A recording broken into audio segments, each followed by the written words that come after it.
வாழ்க்கையில ஒரு வெற்றி பெறணும்னா, நம்ம வாழ்க்கையில ஒரு இலக்கை நம்ம தொட வேண்டும் என்ற ஒரு இலக்கு நமக்குள்ள இருக்குமானால், நமக்குள்ள ஒரு இலக்கு இருக்குது.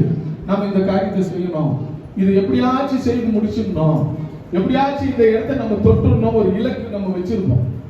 என் பிள்ளையை இதுக்கு படிக்க வச்சிருந்தோம், எப்படியாச்சும் கஷ்டப்படணும். கஷ்டப்படுறதுக்கு நீ காலையில எழுந்துக்கணும். அல்லேலூயா. 8 மணி வரையும் ஒரு சில இடத்துல நான் பாருங்க, சகோதரிங்க 8 மணிக்கு எழுந்துக்குவாங்க. ஆமா, 8:10 கூட எழுந்துக்கிறாங்க. அல்லேலூயா.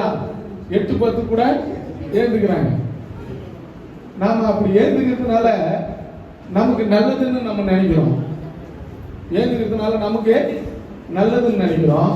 அங்க வறுமையை கொண்டு வந்துடும். வீட்டுல என்ன வந்துடும்? வறுமை வந்துடும். சுறுசுறுப்பா நம்ம செயல்படும் போது நம்ம வாழ்க்கையில ஒரு முன்னேற்றத்தை கர்த்தர் ஒரு பாதையை உருவாக்குவார். நம்ம வாழ்க்கையில முன்னேறுவதற்கு உண்டான பாதை